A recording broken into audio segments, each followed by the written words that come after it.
I'm supposed to talk about how much I love my brother and of course, in my mind, reliving this horrible incident. What if I told you that Ron Howard, the beloved director and actor, has just broken his silence on something that will completely shock you? After years of keeping quiet, Howard is finally opening up about a secret that has left fans stunned and curious.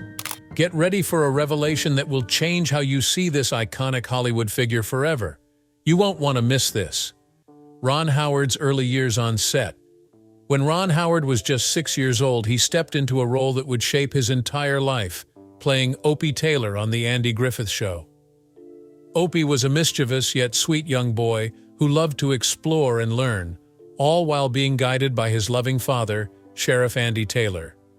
From the very beginning, people loved watching Opie grow up on screen, and Ron's natural talent for acting made him a standout. Being on the show was a big deal, and it would become the place where Ron learned not only how to act, but also how to be a thoughtful and hardworking person. Ron wasn't alone on his journey. He had the chance to work alongside amazing actors like Andy Griffith, who played his on-screen dad, and Don Knotts, who played the funny and quirky Deputy Barney Fife. Andy Griffith, in particular, became more than just a co-star. He became a mentor to young Ron. Andy taught him important lessons about being professional, kind, and humble. He always encouraged Ron to do his best and showed him what it meant to care about the work he did. Their relationship was much like a real father and son, and Ron looked up to Andy in many ways. Even though Ron loved acting, it wasn't always easy for him to grow up in front of millions of viewers. He wanted to play with friends, run around, and be a normal kid. But being a TV star made that tricky. Sometimes he felt torn between being famous and just being a kid. The attention he got from fans was overwhelming at times.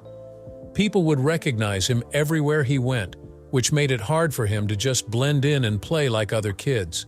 There were even some funny and frustrating moments while filming the show. One time, during the opening scene, Ron was supposed to throw a rock into a lake. The rock had to make a big splash, but no matter how many times he tried, it just wouldn't go far enough. The crew had to work together to get the perfect shot, and Ron learned that sometimes even small things can be a big challenge. But he didn't give up, and with a little help, they finally got it right. Moments like this helped Ron understand that success often comes with a mix of patience, practice, and teamwork. Despite the tough moments, Ron's time on The Andy Griffith Show helped shape him into the talented actor and filmmaker he would later become. He learned to work hard, to be patient, and to appreciate every opportunity. All these lessons became very important when he grew up and decided to try something new, directing movies. And what a director he became! Ron's career as a filmmaker truly took off. One of his first big hits was a movie called Apollo 13, which told the story of astronauts facing a crisis in space. The film was a huge success and showed just how skilled Ron had become. With stars like Tom Hanks, Kevin Bacon, and Ed Harris, the movie captured the hearts of audiences around the world. Ron received lots of praise for his work, and Apollo 13 even earned 9 Academy Award nominations. This was just the beginning of a long and impressive career as a director. He went on to make many more memorable movies. How the Grinch Stole Christmas was a colorful and whimsical film that brought Dr. Seuss's beloved story to life, while A Beautiful Mind earned him 4 Academy Awards, including one for Best Director. This film told the story of a brilliant mathematician named John Nash and his struggles with mental illness, and it moved audiences everywhere. Ron's talent for storytelling and working with talented actors became a hallmark of his career. In 2005, he directed Cinderella Man, a movie about a boxer named James J. Braddock, which was praised for the heartfelt performances by Russell Crowe and Renee Zellweger. Ron's journey from a child actor to one of Hollywood's best directors is truly inspiring. While The Andy Griffith Show laid the foundation for his career, it was Ron's determination to keep growing and challenging himself that set him apart. He always found new ways to tell stories and connect with people, whether through heartfelt dramas, thrilling adventures, or magical tales. Ron's talents extended to making movies based on books written by Robert Langdon. In 2006, he directed The Da Vinci Code, a thrilling mystery starring Tom Hanks. This film became a huge hit and led to more movies in the series, including Angels and Demons and Inferno. These movies fascinated audiences with their mix of adventure, history, and puzzles, even if critics sometimes gave mixed reviews. In 2008, Ron directed Frost Nixon, a movie based on real-life interviews between former President Richard Nixon and a talk show host named David Frost. This movie had powerful performances by Frank Langella as Nixon and Michael Sheen as Frost, along with other talented actors. People loved the intense back and forth between the characters, and critics praised the film for its gripping storytelling. Throughout his career, Ron received many awards and honors. In 2009, he was recognized for his incredible contributions to filmmaking, and his legacy continues to inspire young actors, directors, and anyone with a dream. Even though The Andy Griffith Show was known for its lighthearted fun, things weren't always perfect behind the scenes. Andy Griffith, who seemed calm and friendly on screen, sometimes clashed with Frances Bavier, who played Aunt Bee. They had different ways of working and didn't always get along. Andy also had disagreements with Don Knotts, even though they were good friends. Don had to balance his work commitments, which created some tension. But through all the ups and downs, everyone worked hard to make The Andy Griffith Show the beloved series it became. In later years, Frances Bavier even apologized to Andy, showing that forgiveness and kindness can help mend any rift. Ron Howard's early challenges. Ron Howard's early years on The Andy Griffith Show were full of laughter, lessons, and a few unexpectedly tough moments, like that time he had to eat pickles. Yep, you heard right. For most of us, that might not seem like a big deal, but young Ron absolutely despised pickles. When the script for the now famous episode The Pickle Story came up, it called for Opie and the rest of the cast to taste Miss B's not-so-tasty homemade pickles. The reactions? Not exactly acting. Poor Ron had to choke them down, and his real-life disgust made the scene all the more memorable. Ron later admitted that eating those pickles was one of the hardest things he had to do during his time on the show. Imagine that, a kid starring on one of TV's biggest hits, battling one of his own tiny taste bud nightmares in front of millions. But being a young actor wasn't all about sour moments and camera takes. Ron's journey as Opie Taylor was shaped by those around him, especially Andy Griffith, who wasn't just a TV dad but a real-life mentor. Andy Griffith took Ron under his wing in a way that went beyond scripts and rehearsals. He genuinely cared about the young actor, offering guidance and a steady presence during a time when being a child star came with its fair share of challenges. It's no wonder Ron often speaks so highly of Andy. The bond they shared, both on and off screen, is something Ron cherishes deeply. Griffith helped keep things lighthearted and supportive, but when it came to serious moments, he was there for Ron too. The connection between them created a special dynamic, one that made their father-son portrayal feel all the more real to audiences. Of course, life on set wasn't without its bumps. Andy Griffith himself had a few rough patches with other cast members, including Frances Bavier, who played Aunt Bee. It wasn't all smiles and laughs between scenes, but that never seemed to shake the warmth and humor the cast brought to the screen. Griffith's close friendship with Don Knotts, who played the lovable Barney Fife, was another key piece of The Andy Griffith Show's success. Their friendship extended well beyond the series, and even when Don left the show to focus on movies, the two remained inseparable. In fact, when Don was nearing the end of his life, Griffith was right there by his side, a testament to the depth of their bond. While Andy and Don's camaraderie often stole the spotlight, it was Ron Howard's experience growing up on set that truly paints a picture of what it was like to be a child star in the 1960s. It wasn't all rosy. Ron juggled the pressures of fame, school, and a longing for a normal childhood. While his adult co-stars treated him with kindness and respect, the weight of expectations and media attention sometimes left him feeling lonely and isolated. There were days when he missed out on simply being a kid. Yet through it all, Ron's memories of his time as Opie remain overwhelmingly positive. He credits the support of Andy, Don, and the rest of the cast for helping him navigate the challenges. There's no denying that being a child star can be a tough road, but for Ron Howard, it was made a little easier by the kindness, humor, and wisdom of those around him. And as he looks back, even the dreaded pickles are part of a story that he wouldn't trade for anything. Griffith's impact on Howard's career. It wasn't the people around him that made him unhappy. It was the stress he was feeling because he was growing so quickly. Howard told the truth about what it was like to be a kid star and the stresses that came with it as he got older. There were many good things about his time on The Andy Griffith Show, which had an effect on his work that would last for a long time. Howard built the skills that would later make him a famous director and producer during these formative years. But this would change the way he thought about fame and youth for good. In hindsight, he never got to perform on The Andy Griffith Show, and as he became an adult, his attention shifted.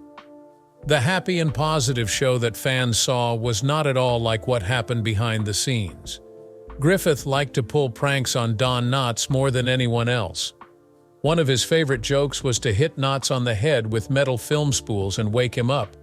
Knotts was shocked and surprised at first, but he laughed with everyone else, even though he had been the target of many similar jokes. Griffith was also known for playing very mean jokes on George "Goober" Lindsay, who played the show's laid-back mechanic Goober. After shooting for days, these jokes weren't meant to be rude. Instead, they were made to ease stress and strengthen the friendships that already existed on set. These funny times helped the artists get closer to each other long after the show was over. Frances Bavier was a well-known group member who did not take part in these jokes. Bavier was known for taking her playing very seriously, which didn't always go with the lighter tone of the later seasons of The Andy Griffith Show. Bavier stayed focused and professional, while the rest of the group was more laid back and fun on set. The rest of the group knew that Andy Griffith and Frances Bavier were having a hard time off-screen. Bavier, an experienced actor with classical training, didn't like how Griffith seemed so happy and carefree. One of the more surprising things about the show's behind-the-scenes story was how tense their relationship got. The most shocking thing to ever happen on The Andy Griffith Show was when Frances Bavier, who played the beloved Aunt Bee, officially apologized to Griffith for the fight they had. On screen, Bavier played Aunt Bee with warmth and a motherly touch. But in real life, her connection with Griffith was much stranger. Their relationship had been very troubled, so this public apology came as a surprise. Even though they had different personalities, the group members showed real love and respect for each other during the show's run, which was a big part of its success. Hidden jokes, pranks, and relationships that happened off-screen added to the comedy on screen, which is why The Andy Griffith Show is such a beloved favorite. Even though they played characters who got along well together on screen, Griffith's work style and sense of humor could be hard for Bavier to handle at times. Bavier thought work should be taken very seriously, while Griffith made things more fun and easygoing. This difference sometimes made working together difficult. Both of them, on the other hand, delivered outstanding performances that contributed to the success of The Andy Griffith Show and its status as a television classic. Despite this, Bavier couldn't help but reflect on the time she and Griffith had spent working on the program together as the days passed. Their time together had been invaluable. The two of them eventually parted ways and went their separate ways. It had been a considerable amount of time since she had pondered this matter at the conclusion of the concert, and then she did something quite remarkable. Bavier contacted Griffith one day out of the blue to apologize for being difficult to work with during the run of the show. She said that she was sorry for the inconvenience. Bavier revealed that she had allowed her personal issues to interfere with their professional relationship and said how upset she was that they were having difficulty getting along due to the fact that they were having difficulties getting along. Because it had been a long time since they had collaborated on a project, this apology came as a complete surprise and was a manifestation of genuine regret. On the other side, Griffith accepted the pardon in a manner that was regarded as being extremely gracious. This gives the impression that Bavier and Griffith's explanation and their attempt to make peace were genuine. They were able to resolve their disagreements prior to Bavier's passing in 1989, which brought an end to their conflict and improved the situation for both of the stars participating. They had the ability to heal old wounds and bring forth the star power that had always been a part of them. As the fight between Francis Bavier and Andy Griffith was coming to an end, Ron Howard was quietly planning to use his skills in ways other than his part as Opie Taylor, starting a career that would change Hollywood forever. When they are young, many actors don't have the same job path as Ron Howard. Howard didn't go away from the public eye after his part as Opie Taylor on The Andy Griffith Show. His second lead part was as Richie Cunningham on the hugely popular comedy Happy Days. It was there that he became one of the most beloved child actors in TV history. Howard went from being a child star to a major man on primetime TV without any problems thanks to this success.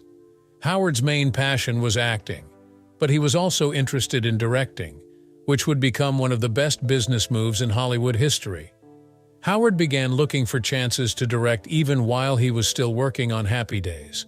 Grand Theft Auto, his first big movie, came out in 1977. Howard directed his first big movie 3 years after leaving Happy Days. Since then, he has directed many successful films such as Apollo 13, A Beautiful Mind, and The Da Vinci Code. Many awards have been given to him for his work, including 2 Oscars for Best Director and Best Picture for A Beautiful Mind. Howard is one of the most praised directors in Hollywood because he knows a lot about making fantasy films and telling great stories. He has written a lot of different types of books, from historical dramas to suspenseful thrillers.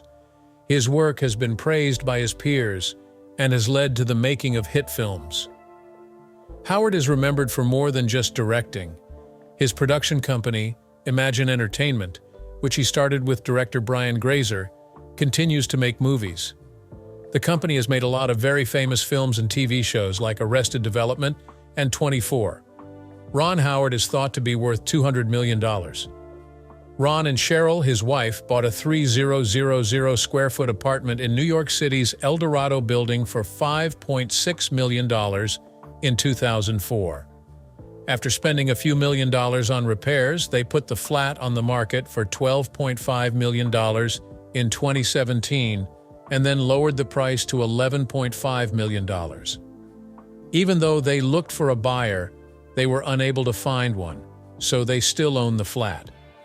Besides this, the couple also owns a second flat in New York City that they bought for $712,000 in 2002. In 2014, they sold a 33-acre home on a lake in Greenwich, Connecticut, for $27.5 million. Also, in 2006, they paid $275 million for a house with an ocean view in Santa Monica, California. If you found Ron Howard's revelation surprising, don't forget to like this video and subscribe for more updates on your favorite stars. Stay tuned for the latest news and hit the bell icon so you never miss out.